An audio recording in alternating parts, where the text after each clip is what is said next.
Why didn't you let Calvin go on that study abroad program I set up for him? James Carter strolled over, planted a kiss on my cheek, and snagged a slice of bread from the table, popping it into his mouth.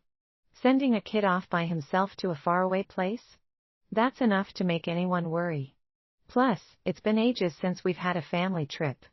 I figured you've been swamped at work and stressed out. We could all use a little downtime, right? I slipped off my glasses and shut down my laptop. We exchanged a knowing smile. It's a school trip, you know. A little adventure is good for a boy. And hey, I'm still on the hunt for a personal assistant and a bodyguard for him. James grabbed my hand, his grin wide. I get it. You've been grooming Calvin to take over someday. You've done an amazing job with his education. Every time something happens to him, you get all worked up. If that kid ever lets you down, I swear, I'd have a few choice words for him. I let out a soft chuckle, my gaze gentle. If my own son isn't going to be loyal to me, who will he be loyal to? I'm his mom, after all.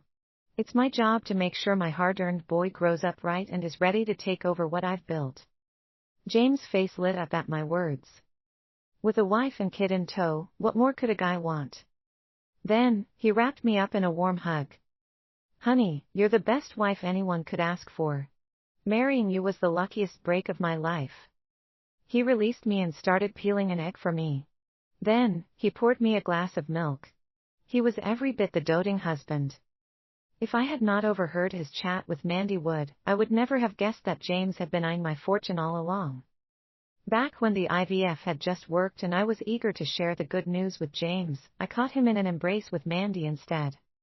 James, can you imagine the look on her face when she finds out the baby's ours? Gives me a thrill just thinking about it. He ran his fingers through her hair, a gesture so tender yet so full of betrayal. Remember, this is our little secret. When the child's all grown up, I'm going to give them the grandest present ever. Her fortune will be ours. I bit back the rage bubbling inside me and chose to act clueless. Little did they know, I had already pulled a switcheroo on them. I managed to swap the embryos just in time, and when it came time to give birth, I brought home an orphan from the welfare home. I promised myself that I would raise this child right. Thinking back to my time with James, we had a whirlwind romance for a year and a decade of marriage. We met during a company hiking trip, and when I was parched and exhausted, he offered me an ice-cold Coke he had lugged up from the base of the mountain. Slowly but surely, his thoughtfulness and gentleness won me over. Even a powerhouse like me needed a rock to lean on sometimes, and James' constant presence brought out my softer side. After multiple IVF attempts for him, I finally got pregnant, only to find out that our maid was James' old flame, and they had even swapped their embryo with mine. There were times I just could not believe that James was actually a heartless monster in disguise. Ms. Wood, Dad, I'm home. The sound of my son returning from his art class echoed from the front door. At the sound, I headed to the living room and caught Mandy lifting Calvin into a hug and planting a kiss on his cheek. She was the picture of motherly love. Calvin, you're back early. Weren't you supposed to have a foreign language class? At my voice, both Mandy and Calvin stopped in their tracks. She must have forgotten I was home, judging by her expression. Guilt washed over her face as she quickly set Calvin down. Before she could get a word out, James chimed in. He finally got a break. Why wear himself out? I already told Calvin that Mandy would take him to the theme park. As soon as Mandy heard me, she snapped back to her super polite self. Mrs. Carter, Mr. Carter mentioned Calvin's been doing great in school lately, and since you're both busy, he said I should take the little guy to the amusement park for some fun. Calvin gave me an impatient look. Mom, just drop it. We're heading out. You're always on my case to study. I'm not just some trophy for you to show off. Before I could get a word in, Mandy stepped in front of Calvin like a mother hen shielding her chick. Her protective stance took me back to the days right after I had the baby. I physically could not produce breast milk, and I told James we might have to use formula instead, but Mandy was the first to push back. She was all about making me eat every kind of nutritional supplement out there. Sometimes, she even forgot to make my meals because she was too busy hovering over the crib all day. Aria, the other maid who looked after me, thought Mandy did not know where to draw the line. She would tease, "People know Mandy's your maid, but anyone else might mistake her for the baby's real mom." Mandy's face fell, and she hurried to clear things up. "Mrs. Carter went through so much to have this baby, and both Mr. and Mrs. Carter have been so good to me. Of course, I'll do everything I can for the little one." I could not help but watch the drama unfold with a bit of amusement. I even threw in a curveball. "Is that so? Or did you secretly swap your own kid with mine?" Mandy froze, then quickly protested, "Mrs. Carter, what are you talking about? I didn't do anything like that. I'm not even married. How could I have a kid?" When I stayed silent, she actually started making promises. On the other hand, James looked like he was on pins and needles. I could not help but let out a big laugh. "Gotcha. How could I not know my own kid? I was just pulling your leg. Did you really fall for that?" I turned to Arya and said with a smile, "Arya, Mandy's been part of the family for ages. She's like a sister to me. Isn't that right, hubby?" James and Mandy let out a sigh of relief. I caught the exchange of glances between them in my peripheral vision. Pulling myself back to the present, I watched Mandy and Calvin with a grin as I approached. I dabbed at the sweat on Calvin's forehead with a tissue. "I know how hard you've been hitting the books. Guess what I've got for you?" Calvin's eyes lit up when he saw the shiny VIP pass to the brand new amusement park in my hand. He jumped for joy. He wrapped his arms around me in a bear hug. "Mom, you're the best. Can Dad and Ms. Wood come with us, please?" James overheard and quickly wrapped Calvin in a protective embrace, worried he might say something he should not. Calvin's been dying to ride the roller coaster, but he's a bit of a chicken. I held Calvin's hand, still smiling. "So, you don't want me to come with you?" He thought for a second. "Mom, you've got work. You're busy making money for us. I don't want to bug you." "See? Calvin's such a good kid. Whenever I take him out, everyone says how polite and smart he is." I mused for a moment. Well, if our little guy is that good, I guess I can take a day off and join the fun. My words threw James for a loop, and Mandy quickly signaled him to talk me out of it. He chimed in right away, "Honey, you were up all night. You should sit this one out.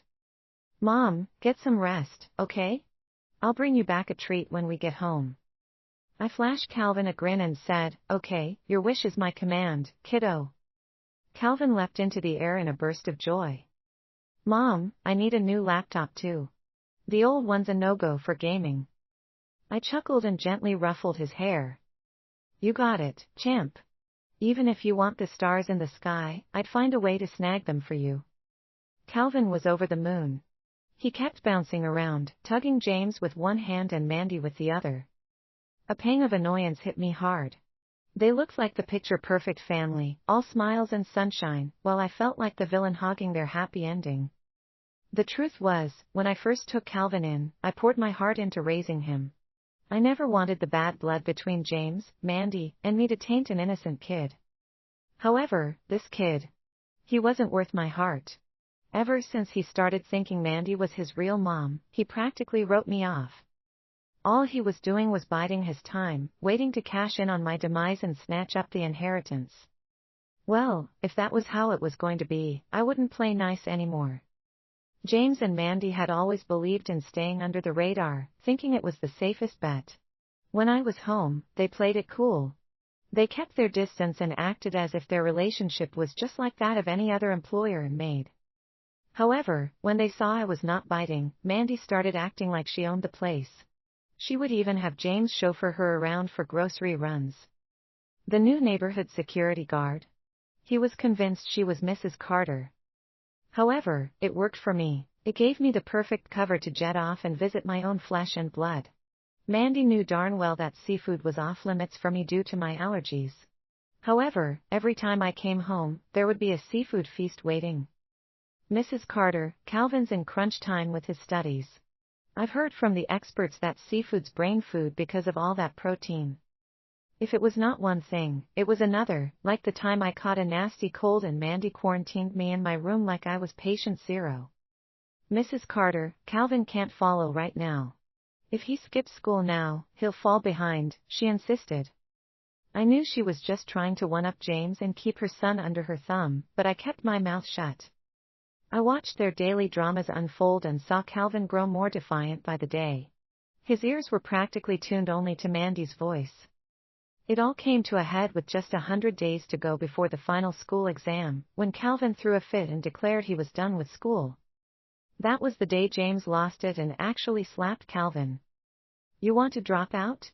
What's your plan, then? To live life clueless and uneducated?" Calvin, now a towering 6-footer, retreated into Mandy's embrace. He was the picture of wounded pride. "Calvin, you should listen to your dad." "Sure, we're loaded, but you've got to have some skills of your own," she coaxed. "No way. We're rolling in dough. Why bother with school? I'm not going to slog away like some poor sap. Once Mom hands me the company, I'll be in charge," he shot back. I was still groggy from burning the midnight oil at work when their shouting match in the living room jolted me awake. Bleary-eyed, I trudged downstairs. "What's all this racket about so early in the morning?" I grumbled. James glared at me as I descended. "Your precious son here is throwing a tantrum about not finishing school and not sitting for the exams. You need to straighten him out." I slumped into the couch and motioned for Mandy to warm up some milk for me. And here I thought it was the end of the world. He just doesn't want to take the exams. I've been saying we should send him abroad to ease off the pressure. You wouldn't hear of it. Calvin shot James a look of deep resentment. "It's not the same. I was at the top of my class, so my son's not going to fall short. I'm not on board with this going abroad idea.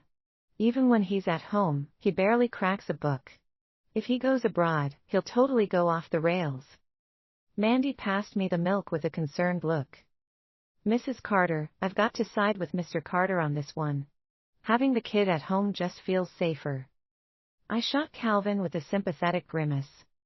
"Your dad's not budging, and I can't bail you out this time, kiddo. Better hit those books. But here's the deal, I promise if you nail college and graduate, I'll hand you the keys to the company. I'll step back and go globetrotting with your dad." They all beamed at my words, lost in their happy daydreams. Just then, my phone buzzed with a new message. "Mom, I made it into Clarendon University. I'm over the moon." I grinned at them and shot back a message to my son. "Son, I'm so proud of you." Suddenly, I was the one counting down the days with the most excitement. The final 100 days before the exams had them all on edge. Mandy whipped up Calvin's favorite meals daily and made sure he did not play hooky. She was on chauffeur duty morning, noon, and night. James pulled out all the stops, bringing in a star tutor to boost his grades. He would sit right there during study sessions to keep an eye on Calvin. However, despite all that, Calvin just barely managed to get into a run-of-the-mill college out of town. "What on earth is going on in that head of yours? All this extra help and your grades are still stuck in the mud," James exclaimed. I gently tugged at James' arm.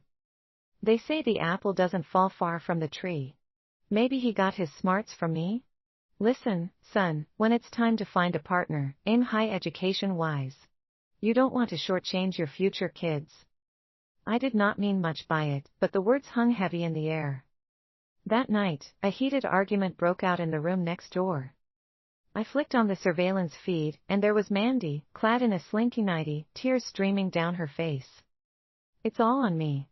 I'm the one with the lousy brain, messing up your family's stellar genes." James did not argue, almost as if he agreed with the accusation. Mandy, steaming mad, whacked him with a pillow. "Shh, keep it down. What if Sally wakes up?" "So what if she does? I'm sick of this anyway. What am I now? The other woman? A side chick?